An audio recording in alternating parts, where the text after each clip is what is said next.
بسم اللہ الرحمن الرحیم۔ محترم ناظرین، السلام علیکم۔ ایک یہودی کو رسول خدا صلی اللہ علیہ وآلہ وسلم سے چند دینار قرض واپس لینا تھا۔ ایک دن آپ راستے میں جا رہے تھے کہ وہ یہودی آپ کے پاس آیا اور اس نے کہا، جب تک آپ میرا قرض ادا نہیں کریں گے اس وقت تک میں آپ کو یہاں سے نہیں جانے دوں گا۔ نبی اکرم صلی اللہ علیہ وآلہ وسلم نے فرمایا، اس وقت ادائیگی کے لیے میرے پاس کچھ بھی نہیں ہے۔ یہودی نے کہا، جب تک آپ میرا قرض واپس نہیں دیں گے میں بھی آپ کو یہاں سے جانے نہیں دوں گا۔ آپ نے فرمایا، اگر یہ بات ہے تو میں تیرے ساتھ یہیں بیٹھ جاتا ہوں۔ یہ کہہ کر آپ اس کے ساتھ بیٹھ گئے۔ جیسے جیسے وقت گزرتا گیا آپ کے صحابہ وہاں جمع ہوتے گئے۔ جب انہوں نے یہودی کی یہ جسارت دیکھی تو انہوں نے اس کو سزا دینے کا ارادہ کیا۔ آپ نے انہیں ہر طرح کی تادیبی کارروائی سے روک دیا اور فرمایا کہ تم دور چلے جاؤ۔ حکم رسول کے تحت صحابہ دور چلے گئے۔ سورج لمحہ بلمحہ گرم ہو رہا تھا اور اس کی تپش سے آپ کو اذیت پہنچ رہی تھی، یہاں تک کہ آپ کے چہرہ اطہر سے پسینہ بہنے لگا۔ اس کے باوجود آپ نے کسی طرح کے غصہ کا اظہار نہ کیا اور کوئی سخت جملہ نہ کہا۔ آپ سارا دن وہیں بیٹھے رہے اور ظہر، عصر اور مغرب و عشاء کی نمازیں وہیں پڑھیں۔ پھر رات چھا گئی۔ آپ نے رات بھی وہیں بسر کی اور فجر کی نماز بھی وہیں پڑھی۔ صحابہ یہودی کو ڈرانے دھمکانے لگے۔ آپ نے فرمایا، تم اس سے یہ کیسا سلوک کر رہے ہو؟ صحابہ نے کہا، یا رسول اللہ، اس کی یہ جرت کہ آپ کو یرغمال بنا کر اپنے پاس بٹھا لے۔ آن حضرت صلی اللہ علیہ وآلہ وسلم نے فرمایا، اللہ نے مجھے اس لیے نہیں بھیجا کہ میں کسی ہم پیمان یا کسی اور پر ظلم کروں۔ جب دن چڑھا تو یہودی نے کلمہ اسلام پڑھتے ہوئے کہا، اشہد ان لا الہ الا اللہ و اشہد ان محمدً عبدہ و رسولہ۔ میں اپنی دولت کا ایک حصہ راہ خدا میں دیتا ہوں۔ میں نے آپ کو اس لیے نہیں روکا تھا کہ میں آپ کی توہین کروں۔ اس ذریعے سے میں آپ کے پیمانہ صبر کو آزمانا چاہتا تھا، کیونکہ تورات میں نے آپ کی یہ صفت پڑھی ہے، محمد بن عبداللہ مکہ میں پیدا ہوگا اور طیبہ کی طرف ہجرت کرے گا۔ وہ تندخو اور سخت مزاج اور بیہودہ گوئی کرنے والا نہ ہوگا اور کوئی جھوٹی بات زبان سے نہیں کہے گا۔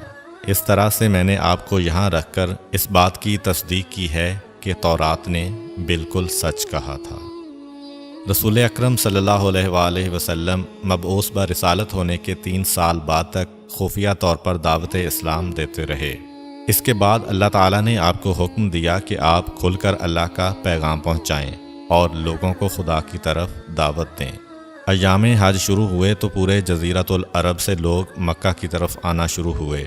نبی اکرم صلی اللہ علیہ وآلہ وسلم کوہ صفا پر چڑھے اور آپ نے بلند آواز سے فرمایا، لوگو، میں اللہ کا رسول ہوں، تم اللہ رب العالمین پر ایمان لے آؤ۔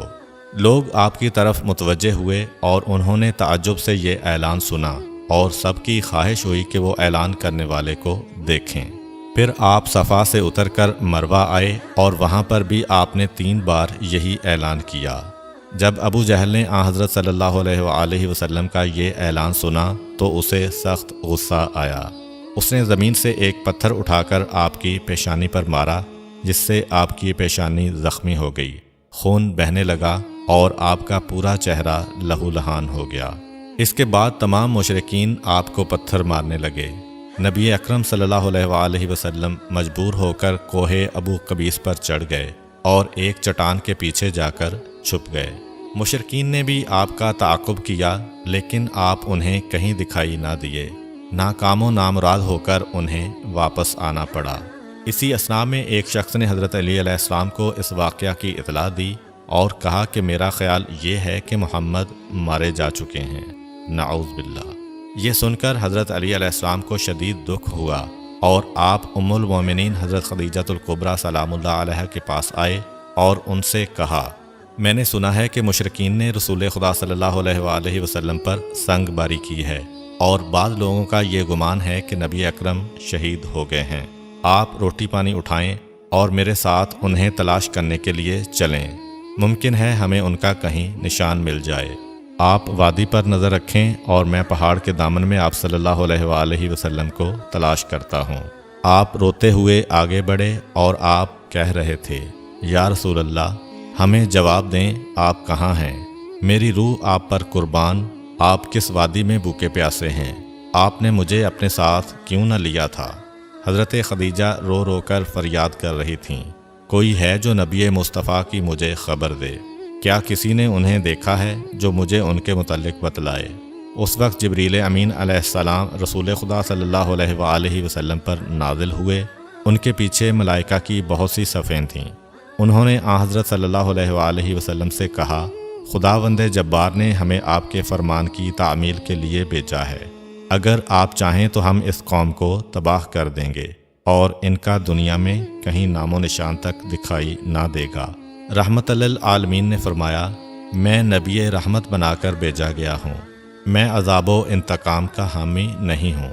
پروردگار میری قوم کو معاف کر دے، وہ مجھے جانتے نہیں ہیں۔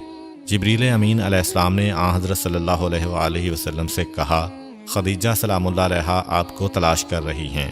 خدیجہ کے رونے نے آسمان کے فرشتوں کو رلا دیا ہے۔ آپ انہیں جواب دیں، خدا کی طرف سے اور ہماری طرف سے انہیں سلام پہنچائیں اور انہیں جنت کی بشارت دیں۔ نبی اکرم صلی اللہ علیہ وآلہ وسلم نے خدیجہ و علی کو صدا دی اور انہیں اپنے پاس بلایا۔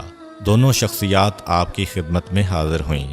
انہوں نے آپ کی پیشانی پر پٹی باندھی اور گھر لے آئے۔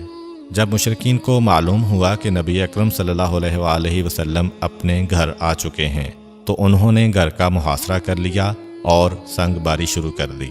حضرت علی علیہ السلام اور حضرت خدیجہ سلام اللہ علیہا آپ کا دفاع کرنے لگے۔ جب سنگ باری میں معمولی سا وقفہ ہوا تو حضرت خدیجہ گھر سے نکلیں اور انہوں نے چیخ کر کہا، فرزندان قریش، کیا تم سے حیا رخصت ہو گئی ہے؟ تم اپنے قبیلہ کی معزز اور محترم خاتون کے گھر پر سنگ باری کرنے لگے ہو۔ اگر تمہیں خدا کا خوف نہیں ہے تو دوسرے لوگوں کو اپنے اوپر ہنسنے کا موقع نہ دو اور اپنے لیے ہمیشہ کی ذلت و بدنامی تو نہ خریدو۔ جب مشرکین نے حضرت خدیجہ سلام اللہ علیہا کی گفتگو سنی تو ندامت کے مارے ان کے سر جھک گئے اور وہ شرمندہ ہو کر اپنے گھروں کو چلے گئے۔ نبی اکرم صلی اللہ علیہ وآلہ وسلم نے دعوت اسلام کا آغاز ان روح فرسا واقعات کے ساتھ کیا تھا۔ آپ پر کروڑوں سلام ہوں۔ آپ نے لوگوں کو گمراہی و ضلالت سے بچانے کے لیے قدم قدم پر تکالیف اٹھائیں اور صدمے برداشت کیے۔ امید کرتا ہوں کہ آپ کو آج کی ویڈیو اچھی لگی ہوگی۔ اگر آپ کو ہماری ویڈیو اچھی لگی ہے تو ویڈیو کو لائک کریں اور مزید اس طرح کی ویڈیوز دیکھنے کے لیے ہمارا چینل سبسکرائب کر لیں۔ ملتے ہیں نیکسٹ ویڈیو میں، اجازت دیجیے، اللہ حافظ۔